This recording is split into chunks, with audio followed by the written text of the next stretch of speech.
అందరికీ నమస్కారం. Welcome to big TV. ఇప్పుడు మనతో పాటు మాట్లాడడానికి భద్రకాళి పీఠాధీశ్వరి సింధు మాత అమ్మవారు మనతో పాటు ఉన్నారు. వారితో మాట్లాడదాం.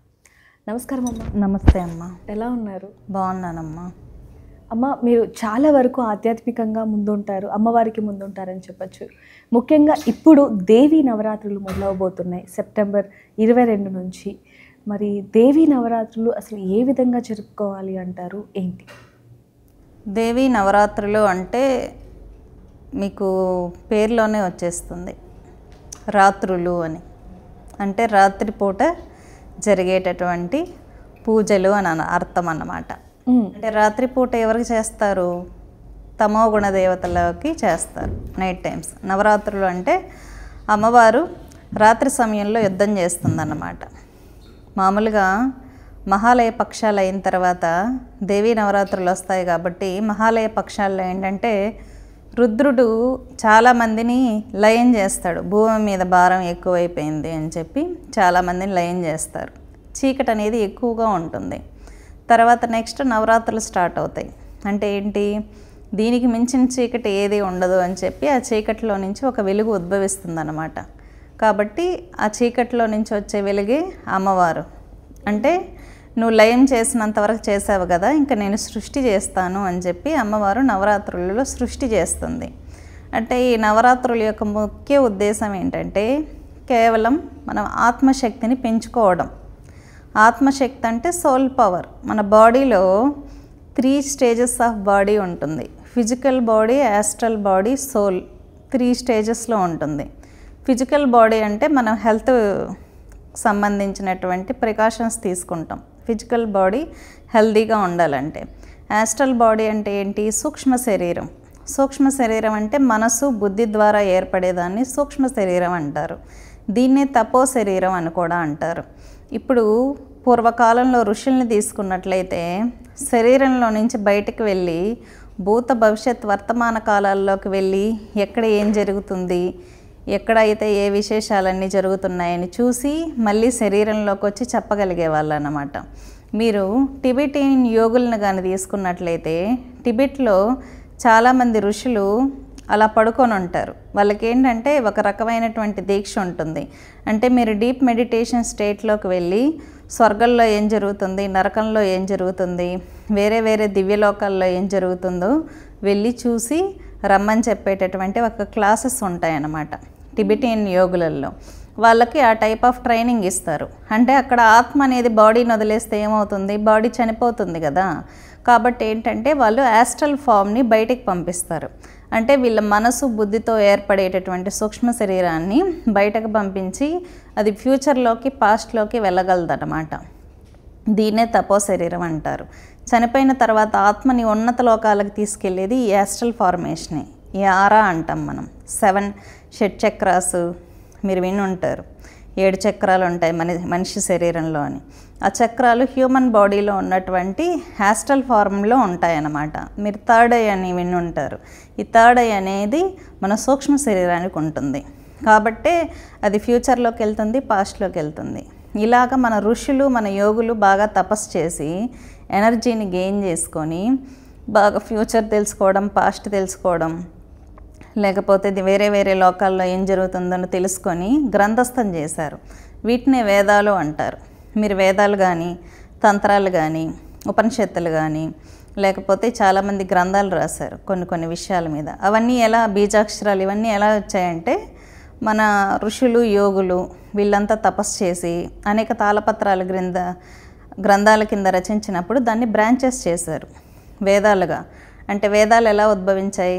ఎవరో తపస్సు చేసినప్పుడు వాళ్ళకు వచ్చినటువంటి ఎక్స్పీరియన్సే మనకు వేదాలు, తంత్రాలు, ఉపనిషత్తులు ఇవన్నమాట. కాబట్టి ఈ విధంగా ఉన్నటువంటి యాస్ట్రల్ ఫార్మ్ ఉన్నటువంటి ఎనర్జీని మనం ఈ 9 రోజుల్లో డెవలప్ చేసుకుంటాం నవరాత్రులలో. ఎందుకంటే మనం యోగశాస్త్రం ప్రకారం శరీరంలో 7 చక్రాలు అంటారు కదా. మామూలుగా అమ్మవారి దీక్ష పరంగా 9 చక్రాలు అంటారు. అంటే మూలాధారం, స్వాదిష్టానం, మణిపూరకం, అనాహతం, విశుద్ధి, ఆజ్ఞ, సహస్రారం. సహస్రారం పైన అమ్మవారు నిర్గుణం, నిరాకారంలో ఉంటుంది.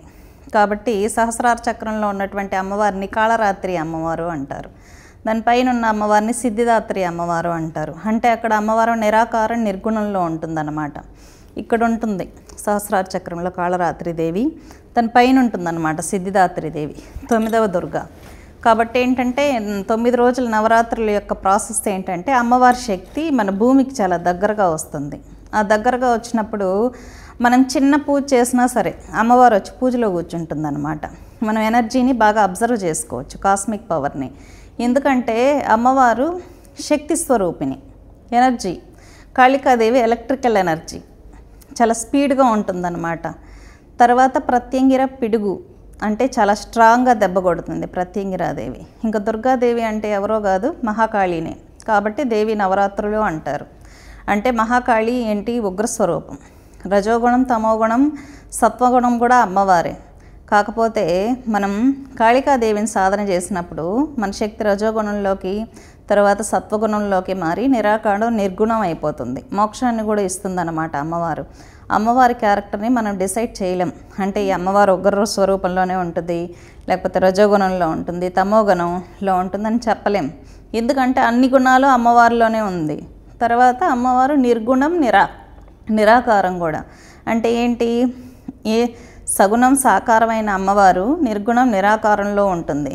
కాబట్టి అమ్మవారు సిచ్యువేషన్ని బట్టి, పరిస్థితులను బట్టి రాక్షస సంహారం కోసం ఒక్కొక్కసారి ఒక్కొక్క అవతారాన్ని తీసుకుందన్నమాట. ఇప్పుడు నవదుర్గలు అంటే 9 రూపాలు. 9 రూపాలు 9 రోజులలో యుద్ధం చేసింది మహిషాసురుడితో. ఎందుకంటే ఆ రాక్షసుడు రకరకాల వేరియేషన్స్ తీసుకొని వచ్చాడు అమ్మవారి మీద యుద్ధం చేయడానికి. కాబట్టి అమ్మవారు కూడా రకరకాల వేరియేషన్స్ తీసుకొచ్చి మరీ యుద్ధం చేసిందన్నమాట. మీకు మొదటిది దుర్గాదేవి గురించి మనం తీసుకున్నట్లయితే శైలపుత్రి దుర్గా. అంటే అమ్మ, కానీ ఈసారి మాత్రం మనకి ప్రతిసారి కూడా చూసుకుంటే నవరాత్రులు అంటూ ఉంటాం. కానీ ఈసారి అంటే 9 రాత్రులు చేసి 10వ రోజు మనం దసరా జరుపుకుంటాం. అవును. కానీ ఈసారి 10 రోజులు వచ్చి 11 రోజులు మనం దసరా చేసుకుంటున్నాం. మరి దాని ప్రత్యేకత ఏంటి అంటారు? అసలు ఏంటంటే అంటే కాలం అనేది 2 రోజుల్లో వచ్చింది కదా. చివరి రోజు మనకి తెలుగు క్యాలెండర్, ఇంగ్లీష్ క్యాలెండర్ అంటే 2 ఉంటాయి. మనం కరెక్ట్గా కాలాన్ని లెక్కించాలంటే తెలుగు క్యాలెండరే తీసుకోవాలి. కాబట్టి కాలం 50% అలా వచ్చింది. కాబట్టి 2 రోజుల్లో చేసుకునేటటువంటి ఇది వచ్చిందనమాట ఈ సంవత్సరం. కాబట్టి మీరు ముందు రోజు హాఫ్ డే ఉంటుంది, మరుసటి రోజు హాఫ్ డే ఉంటుంది. కాబట్టి మీరు చేసుకోవచ్చు. నవరాత్రులు ఏంటంటే 9 రోజులు కూడా కాస్మిక్ పవర్ అనేది హై లెవెల్లో ఉంటుంది. మీరు కొంతసేపు కూర్చొని ధ్యానం చేసినా కూడా ఎనర్జీని అబ్జర్వ్ చేసుకోవచ్చు అన్నమాట. మీకు ఇళ్ళల్లో కలశం పెట్టి పూజ చేస్తూ ఉంటారు ఆడవాళ్ళు.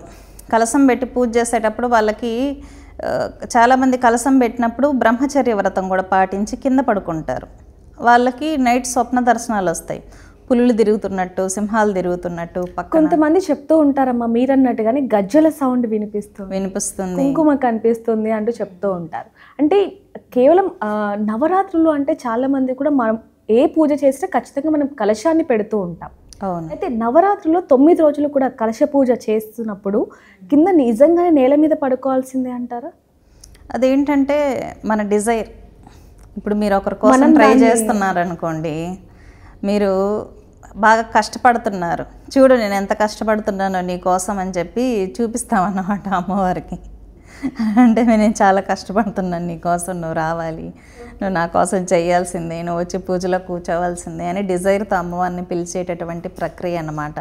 ఇందులో ఇంకొకటమ్మ, ముఖ్యంగా చూసుకుంటే ఈ 9 నవరాత్రుల్లో అంటే ఈ 9 రోజుల్లో కూడా చాలామంది మాంసాహారం తినరు, అలాగే కటిక నేల మీదనే పడుకుంటారు, దాంపత్యం కూడా దూరంగా ఉంటారు. మనం చూస్తూ ఉంటాం ఇవన్నీ. అలాగే ప్రతిరోజు కూడా ఈ 9 రోజులు కూడా ఖచ్చితంగా తలస్నానం చేస్తూ ఉంటారు. ఈ 4 ఖచ్చితంగా పాటించాల్సిందే అంటారు. ముఖ్యంగా ఏంటంటే ఒంటిపూట భోజనం చేస్తారు. అవును. ఒంటిపూట భోజనం ఎందుకు చేస్తారంటే కాస్మిక్ పవర్ని బాడీ రిసీవ్ చేసుకోవాలనుకోండి, మైండ్ స్లీపింగ్ స్టేట్లో ఉండకూడదు, అలర్ట్గా ఉండాలి. బాడీ మైండ్ అలర్ట్గా ఉండాలంటే మనకు ఫుడ్ అనేది తక్కువ ఉండాలి. అప్పుడే కాస్మిక్ పవర్ అనేది యాస్ట్రల్ ఫార్మేషన్ మన బాడీలో ఉండే ఆరా రిసీవ్ చేసుకుంటుంది అన్నమాట. అందుకే రోజులో ఒంటిపూట భోజనం అనేది పెడతారు. ఒంటిపూట భోజనం చేయడం వల్ల హెల్దీ కూడా, డైజెస్టివ్ ప్రాబ్లమ్స్ చాలా వరకు రావు. మన బాడీకి ఒక నేచర్ ఉంది, మనం సరిగ్గా తినలేదనుకోండి మన బాడీనే తింటుంది.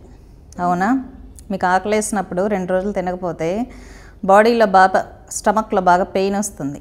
మన బాడీ తినే నేచర్ ఉంటుంది కాబట్టి కొంతమంది క్యాన్సర్ కణాలు ఉంటాయి, అవన్నీ క్లియర్ అవుతాయి అన్నమాట. అందుకే ఉపవాసాలు అవి ఎందుకు పెట్టారంటే ఏకాదశి ఉపవాసాలు డైజెస్టివ్ సిస్టమ్ అంతా చాలా ప్రాపర్గా ఉంటుంది, క్యాన్సర్ కణాలు ఉంటే క్లియర్ అయిపోతాయి.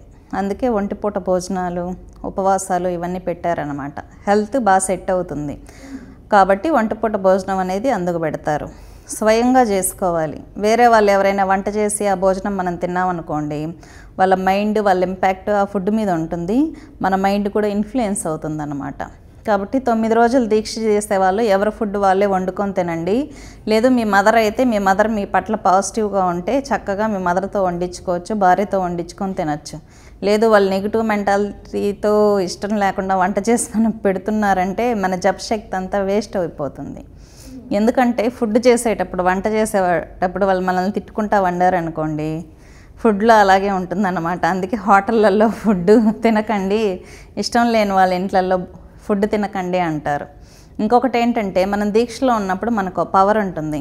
వేరే వాళ్ళు మనకు భోజనం పెట్టారనుకోండి, మనం సాటిస్ఫై అయితే వాళ్ళ కర్మ మనకు వస్తుంది, మన పవర్ వాళ్ళకి వెళ్తుంది అన్నమాట.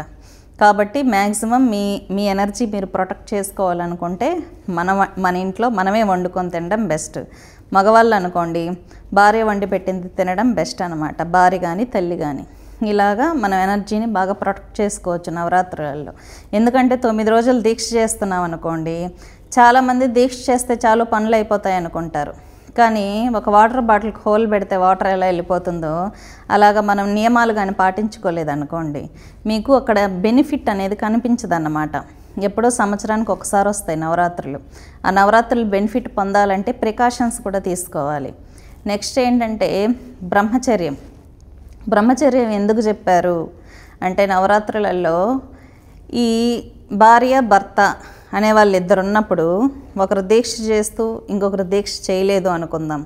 అప్పుడు ఏంటంటే భర్త ఎనర్జీ భార్యకి, భార్య ఎనర్జీ భర్తకి ట్రాన్స్ఫర్ అయిపోతుంది, వాళ్ళు కానీ దాంపత్య జీవితంలో ఉంటాయి మామూలుగా. అందుకని బ్రహ్మచర్యం పెడతారు. ఎందుకంటే తిన నెగిటివ్గా ఉండి ఈయన దీక్ష చేస్తూ పాజిటివ్గా ఉన్నాడు అనుకోండి, ఈమె నెగిటివ్ని క్లియర్ చేయడానికి ఇతని శక్తి అంతా వెళ్ళిపోతుంది. కాబట్టి ఇతను నవరాత్రులు బెనిఫిట్ పొందలేడు కదా, కాబట్టి దీక్ష అనేది చేస్తారన్నమాట. బ్రహ్మచర్యం చేసినప్పుడు ఏంటంటే ఖచ్చితంగా ఆ రిజల్ట్ మనకు వచ్చేస్తుంది. మనం ఏ సంకల్పం చేసి నవరాత్రులు చేసామో రిజల్ట్ వచ్చేస్తుంది. అప్పుడు భార్యతో కానీ భర్తతో కానీ ఉన్నప్పుడు కొంతమంది భర్తలు పూజలు నచ్చవు, వాళ్ళకి దేవుణ్ణి పెద్దగా బిలీవ్ చేయరు. ఈ స్త్రీ బాగా పూజలు చేసే అమ్మాయి అనుకోండి, ఈ అమ్మాయి దీక్ష కరెక్ట్ అంటే బ్రహ్మచర్యం చేయకుండా ఉంటే ఇతని నెగిటివ్ని ఇతని మైండ్ సెట్ని కరెక్ట్ చేయడానికే ఈ అమ్మాయి పవర్ అంతా వెళ్ళిపోతుంది అన్నమాట. ఇక్కడ కరెక్ట్ రిజల్ట్ ఉండదు. అందుకని బ్రహ్మచర్యం పాటించమంటారు. ఎందుకంటే వీళ్ళిద్దరి అన్బ్యాలెన్స్లు క్లియర్ చేయడానికే దీక్ష సరిపోతే ఇంక వీళ్ళెక్కడ పూజా ఫలితాన్ని పొందుతారు. అందుకని దీక్ష చేయడం అనేది ఉత్తమమైన ప్రక్రియ, బ్రహ్మచర్యం అనేది అది. ఇంకొకటి ఏంటంటే ఈ జనరేషన్లో ఇల్లీగల్ రిలేషన్షిప్స్ ఎక్కువ. ఇక్కడ ఏమవుతుందంటే భార్య దీక్ష చేసి భర్తతో సాంసారికంగా ఉన్నప్పుడు ఈమె శక్తి ఈయనకి వెళ్తుంది. ఈయనకి ఇల్లీగల్ అఫైర్స్ ఉన్నాయనుకోండి, ఈయన పంచుతాడు అనమాట ఆ పవర్ని అందరికీ. వాళ్ళ పాపాలన్నీ ఈయన తెచ్చుకుంటాడు. కాబట్టి ఇది ఏమవుతుంది, ఇతను పనిచేసి ఇతను పాపాలు తెచ్చుకొని మళ్ళీ భార్యకి ఇస్తాడు అనమాట. కాబట్టి ఇది చైన్ లింక్ లాగా రిజల్ట్ రాదు పాపం ఈమె 9 రోజులు దీక్ష చేసినందుకు.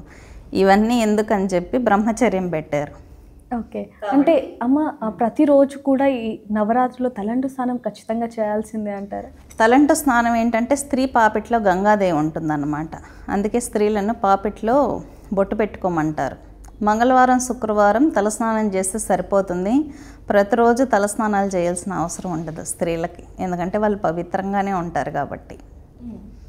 అంటే అమ్మ మనం చూస్తున్నాం నవరాత్రులు అంటేనే చాలామంది బతుకమ్మ ఆడతారు రాత్రిపూట, అమ్మవారికి దుర్గాదేవికి నిత్యం పూజలు చేస్తూ ఉంటారు, అంతా బాగానే ఉంటుంది. అయితే మొదటి రోజు అమ్మవారు ఏ రూపంలో దర్శనమిస్తుంది, అమ్మవారి నియమాలు ఏంటమ్మా? మొదటి రోజు శైలిపుత్రి దుర్గా. శైలిపుత్రి మంత్రదీక్ష నాకు పర్సనల్ ఎక్స్పీరియన్స్ ఏంటంటే, నేను బాగా జపం చేసినప్పుడు అమ్మవారు ఈజీగా దర్శనం ఇస్తుంది. ఎందుకంటే మూలాధార చక్రంలో ఉంటుందన్నమాట అమ్మవారు. అమ్మవారు ఉండేటటువంటి వర్ణం ఏంటంటే శ్వేతవర్ణం. శ్వేత అంటే తెల్లని చీర కట్టుకొని చేతిలో త్రిశూలం ధరించి ఒక ఆవు మీద అమ్మవారు కూర్చొని ఉంటుందన్నమాట. కాబట్టి ఈ అమ్మవారి స్వరూపం ఏంటంటే తపస్సు చేస్తూ ఉంటుంది స్వామివారి కోసం. అంటే శివుణ్ణి పొందాలి అనే డిజైర్తో స్వామివారి కోసం తపస్సు చేసేటటువంటి స్వరూపమే శైలపుత్రి దుర్గా అన్నమాట. ఈ అమ్మవారు ఏంటంటే మూలాధార చక్రంలో ఉంటుంది. ఈ అమ్మవారిని పూజించడం ద్వారా వచ్చే బెనిఫిట్స్ ఏంటంటే గణపతి ఏ విధమైనటువంటి బెనిఫిట్స్ మనకిస్తాడో శైలపుత్రి దుర్గా కూడా అటువంటి బెనిఫిట్సే మనకిస్తుంది అన్నమాట. ఈ దేవతను ఆరాధించడం వల్ల మనం ఏంటంటే మూలాధార చక్రం యాక్టివేట్ అయ్యి కొంతమందికి చాలా డిజైర్స్ ఉంటుంది, లస్ట్ ఉంటుంది, వాటి మీద కమాండింగ్ వస్తుంది అన్నమాట. సెల్ఫ్ కంట్రోల్ వస్తుంది, మన పనులు ముందుకెళ్ళడం, మన చక్రాస్ హీల్ అవ్వాలంటే ఫస్ట్ ఈ చక్రమే యాక్టివేట్ అవ్వాలి. కాబట్టి శైలపుత్రి దుర్గా అనుగ్రహాన్ని పొందాలన్నమాట. మామూలుగా మీరు దుర్గా సప్తసతిని తీసుకున్నట్లయితే మహాకాళి, మహాలక్ష్మి, మహాసరస్వతి స్వరూపిణి దుర్గాంబికాయే నమః అని అంటారు. అంటే ఏంటి? మొదటి 3 స్వరూపాలను ఏమన్నారు ఇక్కడ? మహాకాళి స్వరూపం అన్నారు, తర్వాత మహాలక్ష్మి, మహాసరస్వతి అన్నారు. ఓం ఐం హ్రీం క్లీం చాముండాయే విచ్చై అంటే ఏంటి? ఐం బీజం. ఇక్కడ ఐం అంటే ఎవరు? మహాకాళి స్వరూపంగా వచ్చేసింది అమ్మవారు. హ్రీం అంటే మహాలక్ష్మి స్వరూపం, క్లీం అంటే మహాసరస్వతి స్వరూపంగా వచ్చేసింది అన్నమాట. కాబట్టి నవావరణ మంత్రంలో రహస్యం అనేది వేరు. మామూలుగా ఐం బీజం అంటే సరస్వతి బీజం అని అనుకుంటూ ఉంటారు.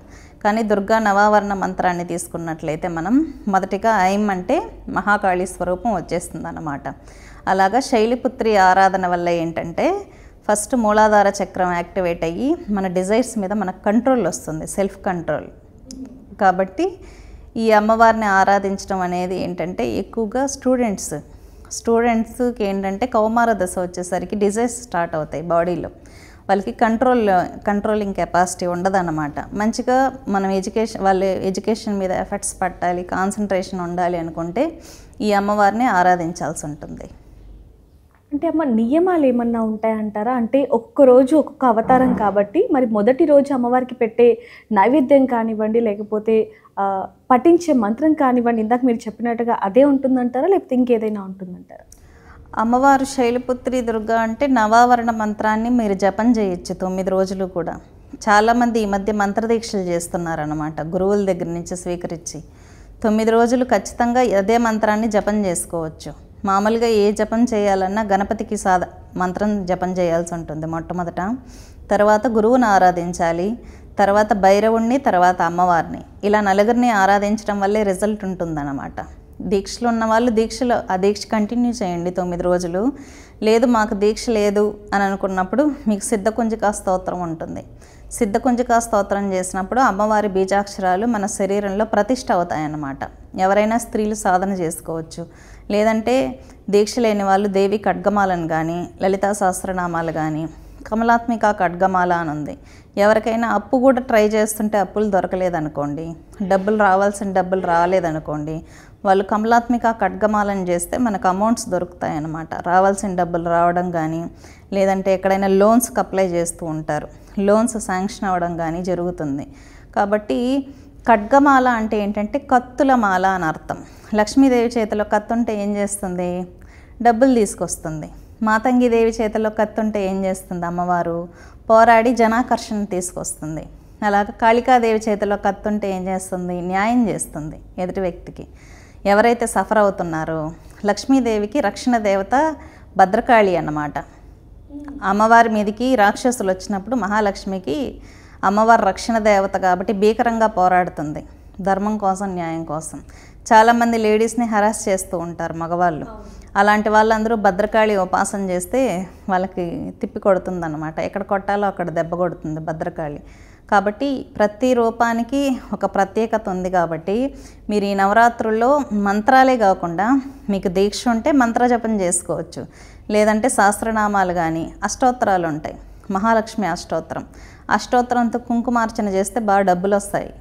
చాలామందికి తెలియదు ఈ విషయం. కుంకుమార్చనలతోనే డబ్బులు వచ్చేస్తాయి అని అనుకుంటారు. నాకు బాగా రిజల్ట్ ఇచ్చింది. శ్రీ మహాలక్ష్మి అష్టోత్తరంతో కుంకుమార్చన చేస్తే ఫైనాన్షియల్గా బాగుంటాం. కాబట్టి నిజానికి మీ నిజ జీవితంలో కూడా అమ్మవారి ఇంపాక్ట్, ఆ ప్రభావితం చాలా ఉందని కూడా మనం గతంలో మాట్లాడుకున్నాం. సో ఈ దేవి నవరాత్రులు అనేవి మీ మీద ఏ విధంగా ప్రభావితం చూపించాయంటారు?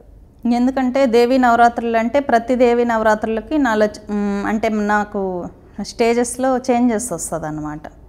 మామూలుగా ఒక దేవీ నవరాత్రులు వెళ్ళి ఇంకో దేవీ నవరాత్రులు వచ్చేసరికి నాకు లైఫ్లో ఏదైనా ప్రాపర్టీ కొనడం కానీ అంటే అంచెలుగా ఎదుగుతున్నారు అని కానీ జరుగుతుంది. ఎందుకంటే అమ్మవారు ఈ 9 రోజుల్లో మంచిగా దీక్ష చేసుకుంటాం కాబట్టి నెక్స్ట్ దేవీ నవరాత్రులు వచ్చేసరికి మంచిగా ఎదగడం, లైఫ్లో మనం కొంచెం ఫేమ్ రావడం, లేకపోతే ఏదైనా ఆశ్రమాలకి ల్యాండ్స్ కొనడం అలాంటివి జరుగుతూ ఉంటాయి.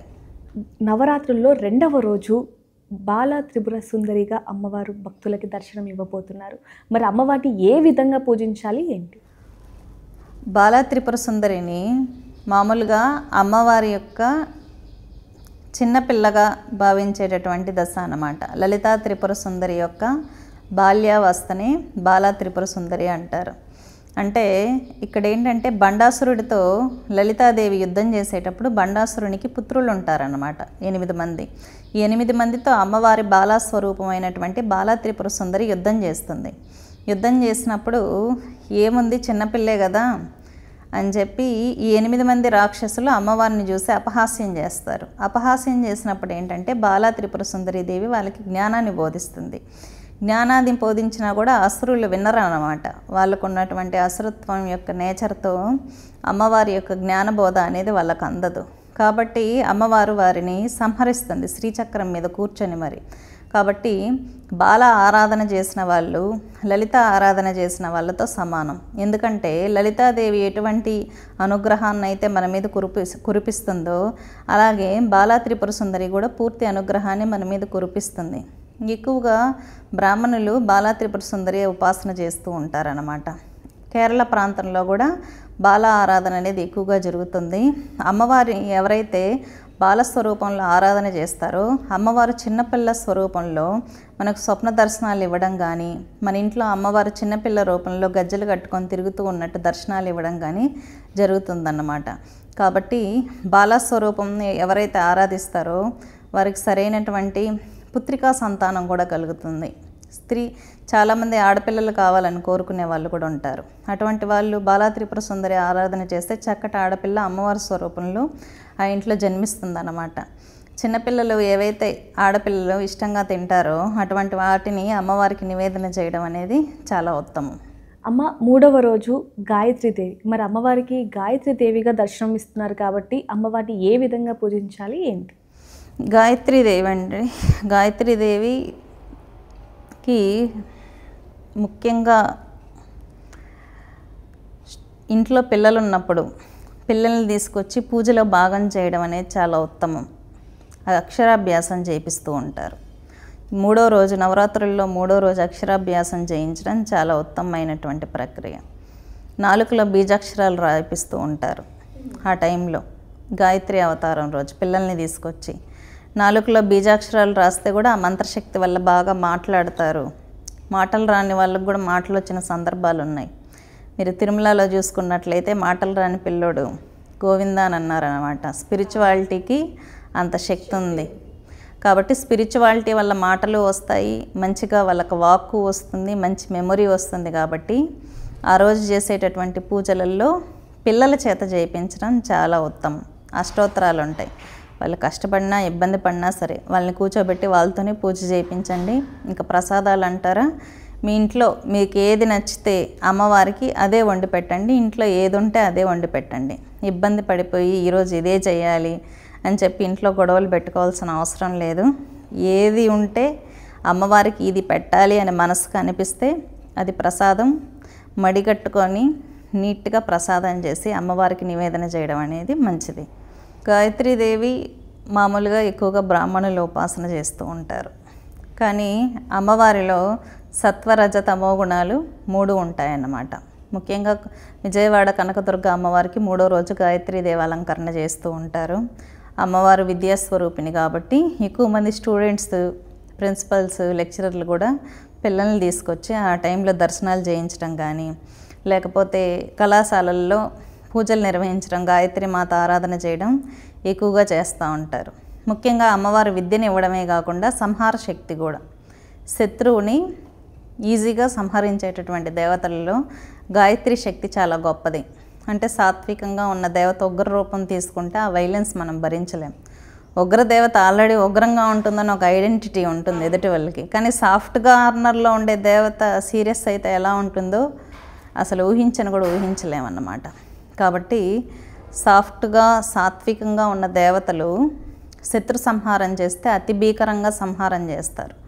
కాబట్టి అమ్మవారు ఆరాధన ద్వారా శత్రు సంహారం జరుగుతుంది, విద్య అనేది లభిస్తుంది. ఈ మధ్య హార్మోనల్ ఇన్బ్యాలెన్స్ వల్ల, ఈ నెట్ వల్ల, ఇంటర్నెట్ వల్ల చాలామంది డైవర్ట్ అవుతున్నారు పిల్లలు. సరిగ్గా ఎంతసేపు ఫోన్లు చూడడం, సరిగ్గా భోజనం చేయకపోవడం, కంటి చూపు తగ్గిపోతుంది, మెమరీ తగ్గిపోతుంది, ఎంతసేపు వీడియోస్ చూసి సమస్యలు పెరుగుతున్నాయి. కిడ్స్లో సమస్యలు ఎక్కువైపోయి, ఇంతకుముందు గేమ్స్ ఆడుకునే వాళ్ళు పిల్లలు, కానీ ఇప్పుడు అసలు ఫిట్నెస్ లేదు బాడీలో. కింద పెన్న పడేస్తే వంకొని తీలేరు అన్నమాట, అలా ఉంది వాళ్ళ ఫిట్నెస్. కాబట్టి ఏంటంటే పిల్లలకి మంచి మెమరీ, జ్ఞాపక శక్తి కానీ, మంచి చూపు, లేకపోతే ఆటిజంతో పుడుతున్నారు ఈ మధ్య. హార్మోనల్ ఇన్బ్యాలెన్స్ వల్ల ఐవీఎఫ్లు చేయించుకుంటున్నారు కదా ఎక్కువ, వాళ్ళంతా ఆటిజంతో పుడుతున్నారు చాలా వరకు పిల్లలు. ఎందుకంటే మాకు ఆ కేసులు ఎక్కువ వస్తూ ఉంటాయి పీయటానికి. ఆటిజం అండి ఎక్కువ అయిపోయింది ఈ మధ్య, సరైనటువంటి హెల్దీ ఫుడ్ ప్రెగ్నెన్సీ టైంలో తీసుకోక. కాబట్టి ఇలాంటి వాళ్ళందరూ ఏంటంటే గాయత్రి దేవిని ఆరాధించడం వల్ల వాళ్ళ పిల్లల భవిష్యత్తు బాగుంటుంది, వాళ్ళు మంచిగా ఎదుగుతారు. అమ్మవారు ప్రతి ఒక్కరికి కూడా లలితా త్రిపుర సుందరి దేవిగా అయితే దర్శనం ఇవ్వబోతున్నారు. మరి ఆ రోజు అమ్మవారి పూజా విధానం ఏ విధంగా ఉండాలి, అమ్మవారికి నైవేద్యం ఏం పెడితే ఇంకా వాళ్ళు అనుకున్నవన్నీ కూడా జరుగుతాయంటారు? లలితా త్రిపుర సుందరి సాత్విక దేవత మామూలుగా, అమ్మవారు సౌందర్య దేవత, ఐశ్వర్య దేవత కూడా. మహాలక్ష్మీదేవి లలితకు తపస్సు చేసి, లలితా త్రిపుర సుందరి దేవికి తపస్సు చేసి శ్రీకారాన్ని పొందింది అని చెప్పి శాస్త్రాల్లో ఉందన్నమాట. అంటే ఏంటంటే అమ్మవారు హ్రీంకార స్వరూపిణి, HREM అని వస్తుంది, హ్రీం బీజం. అంటే హకారం అంటే శివుడు, రకారం అంటే అగ్ని, ఈంకారం అంటే మహామాయ అని అర్థం అన్నమాట. మహామాయతో కూడినటువంటి శివుడు అర్ధనారీశ్వరుడు, అర్ధనారీశ్వర బీజం ఈ అమ్మవారికి సంబంధించినటువంటి బీజాక్షరం. అంటే మీరు లలితాదేవి అంటే శివుణ్ణి సపరేట్గా, లలితా అమ్మవారిని సపరేట్గా చూడాల్సిన పని లేదు. ఇద్దరు ఏంటంటే అర్ధనారీశ్వర స్వరూపమే, కామేశ్వరుడు కామేశ్వర స్వరూపమే లలితాదేవి అన్నమాట. ఈ అమ్మవారు చాలా అందమైన దేవత, దశమహావిద్యలలో. సుందరి అంటేనే మనకు అక్కడ అమ్మవారి పేరులోనే మనకు అర్థమైపోతుంది. ఎందుకంటే చాలామంది లేడీస్ మీరు అబ్జర్వ్ చేసినట్లయితే లలితా సహస్రనామాలు, లలితా ఉపాసన చేసే ఆడవాళ్ళు ఉంటారు. వాళ్ళ మొహాలు చందమామలాగా ఉంటాయి, చాలా అందంగా, చాలా గ్లోయింగ్గా ఉంటాయి. మీరు బ్రాహ్మణుల్లో ఫ్యామిలీస్లో చూసుకున్నట్లయితే వాళ్ళు చాలా తేజస్తో ఉంటారు ఆడవాళ్ళు. ఎందుకంటే వాళ్ళ మొహాలు బాగా గ్లోగా, ఆ అమ్మవారి కళ అనేది కనిపిస్తుంది, లలితాదేవి కళ అనేది కనపడుతూ ఉంటుంది వాళ్ళ మొహాల్లో. చాలా అంటే వాళ్ళకు బాగా వయసు అయిపోయినా కూడా ఒక గ్లో ఉంటుందన్నమాట ఫేస్లో. లలితా ఉపాసన ఎవరు చేసినా కూడా, పురుషులైనా సరే స్త్రీలైనా సరే, ఫస్ట్ చాలా అందంగా తయారవుతారు. ఫేస్ ఫ్రీక్వెన్సీ మొత్తం మారిపోతుంది, బాడీ మొత్తం చేంజ్ అయిపోతుంది లలితా ఉపాసన ఎవరైతే చేస్తారో. ఇంకొకటి ఏంటంటే జనాకర్షణ ఉంటుంది వాళ్ళకి, వశీకరణ శక్తి, ఫాలో అయ్యే వాళ్ళు ఎక్కువ ఉంటారు వాళ్ళని. ఇంకొకటి శత్రు స్తంభన ఉంటుంది. మీరు ఫారెస్ట్ జోన్లో ముళ్ళ పందిని చూసుకున్నట్లయితే దాని నేచర్ ఎలా ఉంటుంది, దాన్ని ఎవరైనా అటాక్ చేస్తున్నారు అంటే అది ముళ్ళని ఇలా విదిలిస్తుంది, ఆ ముళ్ళెళ్ళి గుచ్చుకుంటాయి అన్నమాట. మీరు సింహాన్ని పులిని చూసుకున్నట్లయితే ముళ్ళ పంది జోలికి వెళ్ళవు అవి, ఎందుకంటే సూదులతో పొడిచేస్తాయి. అంటే ఏంటి, ఆపదని గ్రహించి వెంటనే దెబ్బ కొట్టేటటువంటి శక్తి దేనికి ఉంది, ముళ్ళ పందికి ఉంది. అంటే ఏంటి, వారాహీదేవికి ఏంటి ఉండేటటువంటి శక్తి, మనకెవరైనా శత్రువులు ఉన్నారనుకోండి, మనల్ని ఏమైనా చేద్దామని ఆలోచించే లోపే వాళ్ళని దెబ్బ కొట్టేస్తుంది అన్నమాట స్పీడ్గా. అంటే రేపు వాళ్ళని అది చేద్దాం ఇది చేద్దామని ఆలోచించే లోపలే వేటు పడిపోతుంది. అలాంటి దేవత నేచర్ ఉన్నటువంటి దేవత వారాహి. లలితాదేవికి సర్వసైన్య అధ్యక్షురాలు అన్నమాట. కాబట్టి వారాహిదేవికి ఎవరైతే పూజ చేస్తారో వాళ్ళు చాలా సేఫ్ జోన్లో ఉంటారు. అమ్మవారికి మంత్రిని అయినటువంటి రాజశ్యామలాదేవి వశీకరణ శక్తి కాబట్టి లలితాదేవికి ఎవరైతే ఆరాధన చేస్తారో వారాహిదేవి అనుగ్రహం వాళ్ళకు ఉంటుంది, అలాగే రాజశ్యామలాదేవి అనుగ్రహం కూడా ఉంటుంది. కాబట్టి లలితాదేవిని పూజ చేసిన వాళ్ళు పరాశక్తికి పూజ చేసినట్లయితే పరాశక్తి లలితాదేవి అన్నమాట. కాబట్టి ప్రతి ఒక్కరు స్త్రీలు కూడా చాలామంది మా భర్తలు మా మాట వినట్లేదండి అంటూ ఉంటారు. వాళ్ళంతా లలితాదేవికి ఆరాధన చేయడం ద్వారా భర్త చాలా ప్రేమగా ఉంటాడన్నమాట. లలితాదేవి ఉపాసకులకు మాత్రమే బయట వాళ్ళకి తల్లిలాగా కనపడతారు. వాళ్ళ ఫేస్ భర్తకు మాత్రం గ్లామరస్గా కనపడతారన్నమాట. ఆ పవర్ అనేది లలితా ఉపాసనలో మాత్రమే ఉంది. వేరే వాళ్ళకి తల్లి స్వరూపంలో ఉంటుంది వాళ్ళ మొహం. అమ్మ మరి ఆ రోజు అమ్మవారికి ప్రసాదంగా ఏది పెట్టాలి అంటారు? స్వీట్స్. అమ్మవారికి స్వీట్స్ అంటే ఇష్టం. పులగం, పులిహోర ఇష్టం. ఎందుకంటే అమ్మవారి పరివారం అంతా ఏంటంటే సత్వగుణ దేవతలు ఉన్నారు, రజోగుణ దేవతలు ఉన్నారు, తమోగుణ దేవతలు ఉన్నారు. మీరు ఏ రకమైన ప్రసాదం పెట్టినా అమ్మవారు స్వీకరిస్తుంది. చాలామంది ఒక్కొక్క రోజు ఒక్కొక్క ప్రసాదం డిసైడ్ చేయబడి ఉంటుంది అని అనుకుంటారు. కానీ అమ్మవారు మనం ప్రేమతో మన ఇంట్లో ఏం ప్రసాదం పెట్టినా అమ్మవారు స్వీకరిస్తుంది. కానీ వాళ్ళు ఏ మనస్తత్వంతో చేశారు, ఎంత ఎఫర్ట్స్ పెట్టారు ఆ ప్రసాదం చేసేటప్పుడు అనేది మాత్రమే గమనిస్తుంది. సృష్టిని సృష్టించినటువంటి అమ్మవారికి మనం ప్రసాదం పెట్టగలమా? ఎంత కూడా రాదన్నమాట. అమ్మవారి కడుపు మనం నింపలేం. కాకపోతే మనం ఎంత ప్రేమగా ఎంత ఎఫర్ట్స్ పెట్టి చేసామనేది చూస్తుంది. ఎంత భక్తితో అమ్మవారిని కొలిచాము అనేది ముఖ్యంగా అమ్మవారి భక్తి చూస్తుంది. కాబట్టి ప్రతి ఏదైనా ఏమి ఇంట్లో ఉంటే అది పెట్టుకోవచ్చు. అమ్మ మామూలుగా 5వ రోజు అంటే చిన్నపిల్లలందరికీ కూడా ఎంతో ఇష్టమైన రోజు అని చెప్పొచ్చు, సరస్వతీదేవి. ఆ రోజు చాలా వరకు కూడా అమ్మవారి మండపాలలో పుస్తకాలు, పెన్నులు ఇవన్నీ కూడా పంచుతూ ఉంటారు. సో ఆ రోజు అమ్మవారిని ఏ విధంగా పూజించాలి అంటారు? సరస్వతీదేవి ఆరాధన అనేది ఏంటంటే ఎక్కువగా జ్ఞానాన్ని ఇస్తుంది. అమ్మవారి సిద్ధిని బుద్ధిని కలుగజేస్తుంది అన్నమాట. అమ్మవారు చాలా సాత్వికంగా జ్ఞానాన్ని ప్రసాదించే దేవతగా ఉంటుంది. కాబట్టి ఇప్పుడు చాలామందికి బుక్స్ చదివినప్పుడు దాంట్లో ఉన్నటువంటి జ్ఞానాన్ని అర్థం చేసుకోలేరు, అంటే క్యాచ్ చేయలేరు. కొంతమంది ఒక్కసారి చూస్తేనే వెంటనే పట్టేస్తారు, ఎగ్జామ్స్లో రాస్తారు, లైఫ్ లాంగ్ కూడా ఆ కాన్సెప్ట్ వాళ్ళకి గుర్తుంటుంది. కొంతమంది ఇయర్ చేంజ్ అయిపోయారు అనుకోండి, ముందు ఇయర్ సబ్జెక్ట్ అడిగితే వాళ్ళు చెప్పలేరు అనమాట. ఇంకంతే, పబ్లిక్ ఎగ్జామ్స్ అయిపోయిందా ఇంక వాళ్ళకి సబ్జెక్ట్ గుర్తుండదు. ఇలాంటి వాళ్ళు ఎంత ఏంటంటే క్యాంపస్ ప్లేస్మెంట్స్లో రాలిపోతారు మొత్తం. కాబట్టి చదివింది మైండ్ బాగా పికప్ చేసుకోవాలి, ఏ సబ్జెక్ట్ ఏ కాన్సెప్ట్ చదువుతున్నారు. అలాగా మన మైండ్కి బాగా అర్థమయ్యేటట్టు చేసే దేవతే సరస్వతీదేవి. అంటే సరస్వతీదేవికి ఉన్న శక్తి ఏంటంటే ఎలా బాగా చదువుతారు అంటే ఫస్ట్ సబ్జెక్ట్ అర్థమయ్యేలాగా మనకు జ్ఞానాన్ని ప్రసాదిస్తుంది. ఒక కాన్సెప్ట్ మనకు అర్థమైందంటే దాని మీద ఎంత థియరీ అయినా రాయగలుగుతారు. కాబట్టి మంచి నాలెడ్జ్ పిల్లలకి రావాలి అనుకుంటే సరస్వతి ఆరాధన బాగా చేయాలి. అమ్మవారికి సాత్వికమైనటువంటి ద్రవ్యాలు, పాలతో చేసినటువంటి పదార్థాలు, లేకపోతే మనము పులగమన్నం, మళ్ళా తర్వాత గూడాన్నం తర్వాత పరమాన్నం, ఇవన్నీ ప్రసాదాలు నివేదన చేయొచ్చు. ఎక్కువగా పాలతో చేసిన పదార్థాలు సరస్వతీదేవికి ఎక్కువగా ఇష్టపడుతుంది కాబట్టి అమ్మవారికి ఇవి నివేదన చేసుకోవచ్చు. అమ్మ 6వ రోజు అన్నపూర్ణాదేవిగా అమ్మవారు భక్తులందరికీ కూడా దర్శనం ఇవ్వబోతున్నారు. మరి ఆ రోజు అమ్మవారిని ఏ విధంగా పూజించాలి అంటారు? అన్నపూర్ణాదేవి అంటే పరమేశ్వరుల వారికే అన్నాన్ని దానం చేసినటువంటి పరాశక్తి స్వరూపం అన్నమాట. భవతీ భిక్షాందేహి అని స్వామివారు అలాగా కాశీ వీధుల్లో ఉన్నప్పుడు అమ్మవారు ఆది పరాశక్తి స్వరూపంలో అన్నాన్ని ప్రసాదించింది. కాబట్టి ఎవరైతే అన్నపూర్ణాదేవిని ఎక్కువగా ఆరాధిస్తారో జన్మజన్మల్లో కావచ్చు, చనిపోయిన తర్వాత ఊర్ధ్వలోకాల్లో కూడా కొంతమందికి పితృదేవతలకి కానీ నరకానికి వెళ్ళిన వాళ్ళకి కానీ ఆకలేస్తుంది, స్వర్గానికి వెళ్ళిన వాళ్ళకి కానీ అన్నపూర్ణాదేవిని ఎవరైతే ఆరాధిస్తారో వాళ్ళకి భోజనానికి లోటు ఉండదన్నమాట. వారు 10 మందికి కూడా కడుపు నింపగలుగుతారు. కాబట్టి అన్నపూర్ణాదేవి మనకి ఇంట్లో అన్నీ అందుతున్నాయంటే ఏంటి అర్థం? ఐశ్వర్యం ఉంది అని అర్థం. అంటే అన్నం అంటే ఐశ్వర్యం. అన్నం ఇచ్చినటువంటి సాటిస్ఫాక్షన్ మనిషికి అది ఇవ్వదు. అందుకే అన్నదానం ఎంతో గొప్పది అంటూ ఉంటాం. కడుపు నిండా అన్నం తిన్న తర్వాత ఇచ్చే దీవెన కూడా మనస్ఫూర్తిగా ఉంటుంది అంటూ కూడా పెద్దవాళ్ళు చెప్తూ ఉంటారు. అవును, ఫుడ్తో తప్ప మనం మనిషిని దేనితోనూ సాటిస్ఫై చేయలేం కాబట్టి అన్నదానం అనేది చాలా గొప్పది. మనం భోజనం లేకుండా వన్ డే కూడా ఉండలేం. దాని వాల్యూ తెలియాలంటే మనం వన్ డే తినకుండా ఉంటే ఆ పెయిన్ తెలుస్తుంది అన్నమాట. కాబట్టి మన కడుపుకి కరెక్ట్గా టైంకి మనకు భోజనం దొరుకుతుంది అంటే అదే అన్నపూర్ణాదేవి యొక్క అనుగ్రహం. ఎప్పుడో ఏ జన్మలోనో మనం పుణ్యం చేసుకుని ఉంటే ఇప్పుడు టైం టు టైం మనకు భోజనం దొరుకుతుంది.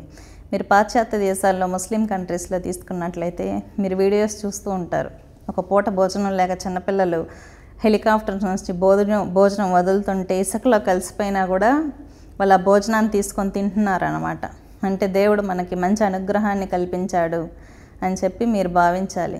మనకు పూట పూట అన్నం దొరుకుతుందంటే మనం ఎప్పుడో ఏ జన్మలోనో పుణ్యం చేసుకున్నాం. అన్నపూర్ణాదేవి అనుగ్రహం ఉంది కాబట్టి మనకు భోజనం దొరికిందని భావించాలి. కాబట్టి ఈరోజు అన్నపూర్ణాదేవి అలంకారం రోజు అన్నదానం చేసినా కూడా మంచి బెనిఫిట్.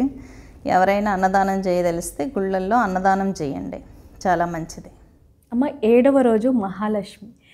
అంటే పెళ్ళైన ముత్తదుల్ని ఎవరిని చూసినా కూడా మహాలక్ష్మిలా ఉన్నావు అంటూ ఉంటారు. మరి 7వ రోజు అమ్మవారు మహాలక్ష్మి రూపంలో భక్తులకు దర్శనం ఇవ్వబోతున్నారు. మరి ఆ రోజు అమ్మవారిని ఏ విధంగా పూజించాలి అంటారు? మామూలుగా మహాలక్ష్మీదేవి అంటే డబ్బే కాదు, ఆరోగ్యం కూడా, పిల్లలు కూడా, మన ఫ్యామిలీ కూడా లక్ష్మీ స్వరూపమే. ఆస్తులు లక్ష్మీదేవి స్వరూపమే. వాహనాలు, మన దగ్గర ఉన్న పెట్స్ అన్ని లక్ష్మీదేవి స్వరూపాలే. మనకున్న భూమి అంటే భూలక్ష్మీదేవి. సంపద అంటూ ఉంటాం, మొత్తం కలిపి సంపద. ఆరోగ్యం కూడా లక్ష్మి. ఎందుకంటే మనం ఇవన్నీ అనుభవించాలంటే హెల్త్ ఉండాలి కదా. హెల్త్ లేదనుకోండి కనీసం ఆ ఫుడ్ తినలేము, ఆ కార్ ఎక్కలేము, ఎంజాయ్ చేయలేము. కాబట్టి మెయిన్ ఆరోగ్య లక్ష్మి ఉండాలని కోరుకుంటాను నేను. ఇప్పుడు అదే లేదు. ఇంతకుముందు భోజనం సరిగ్గా దొరికేది కాదు ఒక 40-50 ఏళ్ళ క్రితం. కానీ ఇప్పుడు ఎక్కువైపోయింది. తిని తగ్గించుకోలేక హెల్త్ పాడు చేసుకుంటున్నారు చాలామంది. ఎక్కడ చూసినా లేడీస్కి పీసీఓడీలు, పీసీఓఎస్లు, లేకపోతే థైరాయిడ్ ప్రాబ్లమ్స్, షుగరు, బీపీలే ప్రాబ్లమ్స్ ఎక్కువ అయిపోయింది. జెంట్స్కి అయితే ఓవర్ వెయిట్, ఎందుకంటే సాఫ్ట్వేర్ ఇండస్ట్రీ ఎక్కువ ఉన్నారు కాబట్టి ఆరోగ్య లక్ష్మి లేదు ఎవరికి.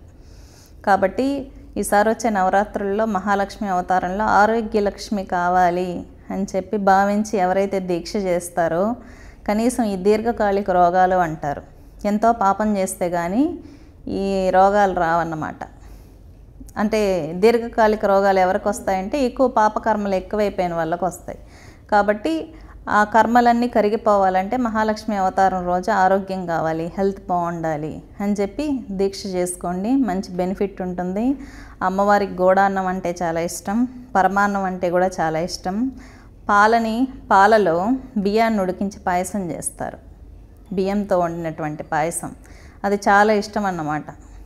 మీకు జాజికాయ, జాపత్రి, సుగంధ ద్రవ్యాలు ఉంటాయి, యాలకలు, లవంగం, ఇవన్నీ వాడి ప్రసాదాలు చేస్తే అమ్మవారికి చాలా ఇష్టం మహాలక్ష్మీదేవికి. సువాసనలు వచ్చేటటువంటి అత్తరు, పట్టు వస్త్రాలు, ఇవన్నీ చాలా ఇష్టం. మంచిగా పట్టు చీర కట్టుకొని తల నిండా పువ్వులు పెట్టుకొని గాజులు వేసుకొని అమ్మవారికి ఆ రోజు కుంకుమార్చన చేస్తే అమ్మవారు చాలా సంతోషపడుతుంది. లక్ష్మీదేవికి బాగా ఇష్టమైంది కుంకుమార్చన. మహాలక్ష్మీదేవి అష్టోత్తరం ఉంటుంది, అష్టోత్తరంతో చేయండి, మంచిగా హెల్త్ ఉంటుంది, వెల్త్ ఉంటుంది. అమ్మ 8వ రోజు దుర్గాదేవి అంటేనే చాలామంది కూడా కొంచెం భయపడుతూ ఉంటారు. మరి ఆ రోజు అమ్మవారిని ఏ విధంగా పూజించాలి అంటారు, ఏంటి? దుర్గాదేవి అంటే భయపడతారు ఎవరంటే పాపం చేసిన వాళ్ళు భయపడతారు అన్నమాట. ఎందుకంటే దుర్గా ఆవిర్భవించిందే ఆడవాళ్ళని రక్షించడానికి. ఎందుకంటే మహిషాసురుడికి చీప్ అన్నమాట ఆడవాళ్ళంటే. వీళ్ళేం చేయలేరు, ఆడవాళ్ళంటే కేవలం కామానికి ఉపయోగపడతారు, పిల్లల్ని కనడానికి ఉపయోగపడతారు అంతే అనేటటువంటి అపోహల్లో ఉన్నప్పుడు బ్రహ్మను వరం కోరుకున్నప్పుడు బ్రహ్మ ఈ విధంగా చెప్తారన్నమాట, నన్ను ఎవరూ చంపకూడదు అంటే ఈ వరం నేను ఇవ్వలేను అన్నప్పుడు, సరే ఒక స్త్రీ ద్వారా మాత్రమే నేను చంపబడాలి, అది అనేక మంది స్త్రీ అయి ఉండాలి, కానీ ఒకే స్త్రీ నన్ను చంపాలి అనే విచిత్రమైన వరం కోరుకుంటే బ్రహ్మదేవుడు తదాస్తు అంటారు. అప్పుడు మహిషాసురుడు అమ్మవారితో యుద్ధం చేసేటప్పుడు 8 రోజులు 8 రూపాల్లో వస్తే అమ్మవారు కూడా 8 రూపాల్లో వస్తుంది. 8వ రోజు దుర్గా అవతారం అంటే అష్టమి కదా, అమ్మవారు అతి భీకరంగా ఉంటుందన్నమాట.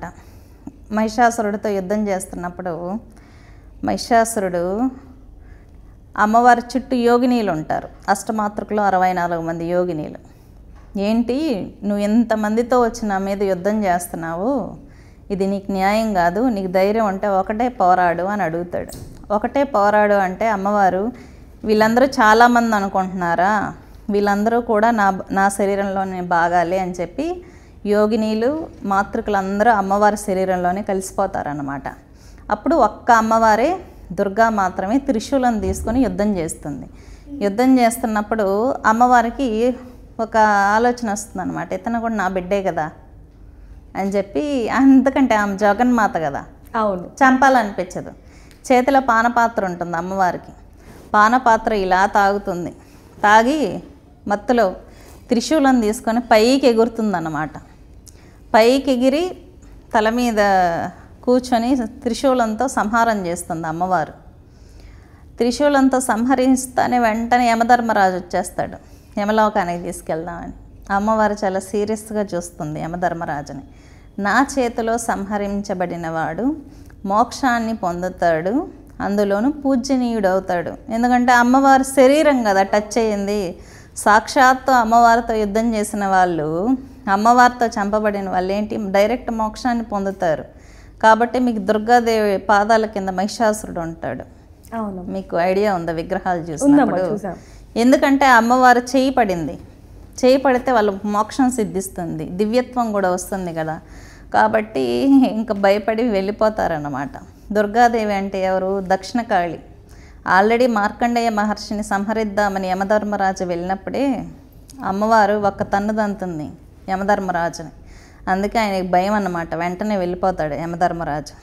కాబట్టి అమ్మవారు చూపు తగిలిన అమ్మవారితోనే డైరెక్ట్గా యుద్ధం చేశాడంటే అతనికి ఎంతో యోగం ఉంటుంది కదా. డైరెక్ట్గా అమ్మవారిని మనం చూడాలంటేనే కష్టం. తర్వాత అమ్మవారిని సంహరించిన తర్వాత మహిషాసురుడు కూడా కొంత దివ్యత్వాన్ని పొందుతాడు. అందుకే నార్త్ ఇండియాలో పూజలు చేసేటప్పుడు, అమ్మవారికి పూజ చేసేటప్పుడు ఒక పువ్వు మహిషాసురుడి మీద ఉంచుతారన్నమాట. ఎందుకంటే అంత పెద్ద మహాతల్లిని చూడగలిగింది అతనే కదా. మరి ఆ రోజు అమ్మవారికి ఏ విధంగా పూజించాలి అంటారు? అమ్మవారి మహాకాళి స్వరూపం. ఏ విధంగా అయినా మీకు ప్రేమతో మీరు కనెక్ట్ అవ్వాలి అంతే. Heart to heart, soul to super soul connect అవ్వాలి. అలా ఫ్లో అయిపోతుంది మీకు ఎనర్జీ. ఇక్కడ ఉంటుంది 8వ శక్తి సహస్రార చక్రంలో ఉంటుంది. అది ఓపెన్ అవ్వాలంటే మీకు కాళరాత్రి శక్తి అంటారు 8వ రోజు. తర్వాత 8వ రోజు నుంచి 9వ రోజుకి వెళ్ళేటప్పుడు అమ్మవారు 8.5 అవతారం తీసుకుంటుంది. అంటే ఎవరు? చాముండాదేవి అవతారం తీసుకుంటుంది. చండముండాసురులతో చాలా భీకరంగా పోరాడుతుందన్నమాట అమ్మవారు. చండముండా అసురులు ఏంటంటే అమ్మవారిని తీసుకెళ్ళాలని చెప్పి వస్తారు వాళ్ళ నాయకుడి దగ్గరికి. అప్పుడు చాముండాదేవి అంటే నాలుకలా వేలాడుతూ ఉంటుంది, ఆమె భుజాన్ని వేసుకొని ఉంటుంది అనమాట. ఆమె నాలుకని చాలా బక్కచిక్కిపోయినటువంటి శరీరంతో అమ్మవారు యుద్ధం చేస్తుంది. ఎంత భయంకరంగా ఉంటుందంటే అమ్మవారి స్వరూపం రాక్షసులకే భయం వస్తుందన్నమాట. వాళ్ళ తలలను సంహరించి అమ్మవారు మెళ్ళో వేసుకొని వచ్చి దుర్గాదేవి పాదాల చెంత, అంటే 9వ అవతారం అయినటువంటి విజయదుర్గ పాదాల చెంత ఇస్తుందన్నమాట. అప్పుడు అమ్మవారు, నువ్వు చండముండాసురుల్ని సంహరించి అత్యంత గొప్ప పరాక్రమాన్ని చూపించావు కాబట్టి నువ్వు చాముండేశ్వరిగా వెలుగుతావు, నిన్ను చాముండా కాళిగా అందరూ స్మరిస్తారు అని చెప్పి చెప్తూ ఉంటారు. మీరు 8వ అవతారం మిడ్నైట్ 11:30 నుంచి 12 లోపల చాముండేశ్వరికి కానీ పూజ చేశారనుకోండి, మీ శత్రువులంతా టపా అని ఎగిరిపోతారు. కాబట్టి మీ నార్త్ ఇండియాలో చూసినప్పుడు 8వ అవతారం మిడ్నైట్ 11:30 నుంచి 12 లోపల భీకరమైన పూజలు చేస్తారు శత్రు సంహారం కోసం. అప్పుడు చాముండా కాళి యొక్క శక్తి బాగా యాక్టివేట్ అయ్యి ఉంటుందన్నమాట. ఆ టైంలో ఎవరైతే పూజ చేస్తారో వాళ్ళకి శత్రువుల బాధ అనేదే ఉండదు. శత్రువులు ఉన్నా కూడా వాళ్ళందరూ క్లియర్ అయిపోతారు. కాబట్టి చాముండేశ్వరి అవతారం గొప్పది. 9వ రోజు ఏంటంటే అమ్మవారు విజయదుర్గగా నవదుర్గగా ఉంటుంది. అంటే సిద్ధిదాత్రి మహిషాసురమర్దిని 9వ రోజు మహిషాసురమర్దినిగా అమ్మవారు భక్తులకి దర్శనం ఇస్తూ ఉంటారు. మరి ఆ రోజు ఏ విధంగా అంటారు పూజ విధానం? అమ్మవారు పూర్ణ స్వరూపం. 9వ నెంబర్ అనేది కంప్లీట్ నెంబర్, అంటే పూర్ణ స్వరూపం, సర్వశక్తులు కలిగి ఉంటుంది. 10వ రోజు అమ్మవారు ప్రశాంతంగా కూర్చొని ఉంటుందన్నమాట. పూర్ణస్వరూపం, ఉగ్రశక్తి పూర్తిగా పూర్ణస్వరూపంతో దర్శనమిస్తే ఎలా ఉంటుంది, చాలా గొప్పగా ఉంటుంది. కాబట్టి మన సర్వ కోరికలు తీర్చేటటువంటి స్వరూపంలో అమ్మవార్లు ఉంటారు. కాబట్టి ఆ రోజు చాలా ఉత్తమమైంది. ఈ 9 రోజులు జాబ్ చేసుకునే వాళ్ళు చేయలేకపోయినా కూడా 8వ రోజు 9వ రోజు పూజ చేసుకుంటే మీరు 9 రోజులు పూజ చేసిన బెనిఫిట్ పొందొచ్చు. అమ్మ, మరి 10వ రోజు రాజరాజేశ్వరి దేవిగా అమ్మవారు భక్తులందరికీ కూడా దర్శనం ఇవ్వబోతున్నారు. మరి ఆ రోజు అమ్మవారికి పూజా విధానం ఏ విధంగా ఉండాలి అంటారు? రాజరాజేశ్వరి దేవి అంటే మన సహస్రార చక్రంలో ఉన్నటువంటి బిందువు. మన బర్త్ అక్కడే స్టార్ట్ అవుతుంది. అంటే తండ్రి వీర్యము అండము రెండు కలిసినప్పుడు మిశ్రమ బిందువు ఏర్పడుతుంది. మిశ్రమ బిందువు నుంచి షట్కోణం, షట్కోణం నుంచి త్రికోణం, శరీరం పంచతన్మాత్ర రూపమైనటువంటి శరీరం అనేది ఏర్పడుతుందన్నమాట గర్భంలో, తల్లి గర్భంలో. సృష్టి అనేది అక్కడ బిందువు నుంచే స్టార్ట్ అవుతుంది. కాబట్టి ఆదిపరాశక్తి స్వరూపమే రాజరాజేశ్వరి దేవి. శ్రీచక్రంలో బిందువు ఉంటుంది కదా మధ్యలో, ఆ బిందు స్వరూపాన్ని అమ్మవారిగా మనం భావిస్తూ ఉంటాం రాజరాజేశ్వరిగా. రాజరాజేశ్వరి ఉపాసన ఎవరైతే చేస్తారో ఈజీగా శత్రువులని ఆపగలుగుతారు, మీ పనులన్నీ ఈజీగా అయిపోతాయి, త్వరగా పెద్ద పెద్ద వాళ్ళ కాంటాక్ట్స్ వస్తుంది. రాజరాజేశ్వరి అనుగ్రహం ఎలా ఉంటుందంటే మంచి సర్కిల్ ఏర్పడుతుంది. మీరు ఒక ఫోన్ చేస్తే పని అయిపోయేటట్టు ఉంటుంది, అంత మంచి సర్కిల్ ఏర్పడుతుంది. అమ్మవారి ఉపాసన శ్రీ విద్యలో ఏంటంటే మహాషోడశి ఉపాసన. ఈ మహాషోడశి ఉపాసన ఎవరైతే చేస్తారో ఆమె రాజరాజేశ్వరి అనుగ్రహాన్ని పొందుతారన్నమాట. కాబట్టి ఈ అమ్మవారు సుప్రీం శక్తిని ఆరాధిస్తే మనం మంచి పొజిషన్లో, హై పొజిషన్లో ఉంటాం.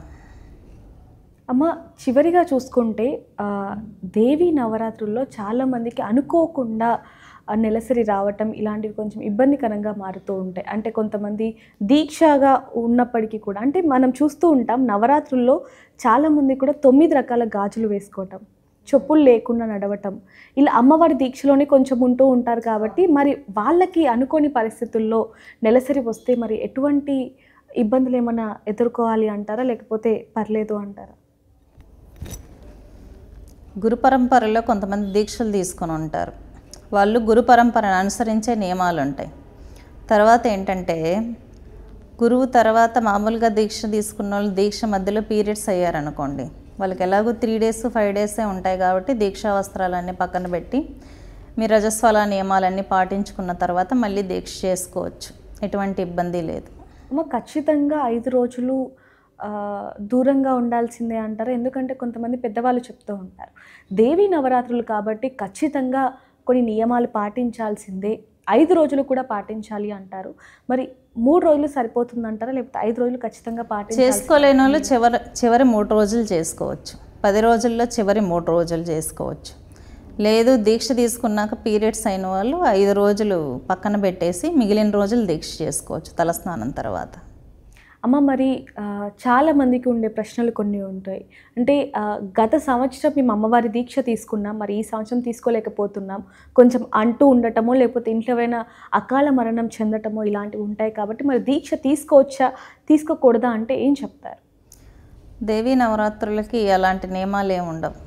ఎందుకంటే అమ్మవారు మహాకాళీ స్వరూపం కాబట్టి ప్రశాంతంగా చేసుకోవచ్చు నవరాత్రులు. ప్రశాంతంగా ఎటువంటి ఇబ్బంది లేకుండా ధ్యానం చేసుకోవచ్చు, మానసిక జపం అనేది ఎప్పుడైనా చేసుకోవచ్చు. అమ్మవారి పూజల్లో పాల్గొనొచ్చు అంటారా? పాల్గొనొచ్చు, ఎటువంటి ఇబ్బంది లేదు. దసరా గురించి, నవరాత్రుల గురించి ఎన్నో విషయాలు మాతో పంచుకున్నారు. ధన్యవాదాలమ్మ. Thank you so much.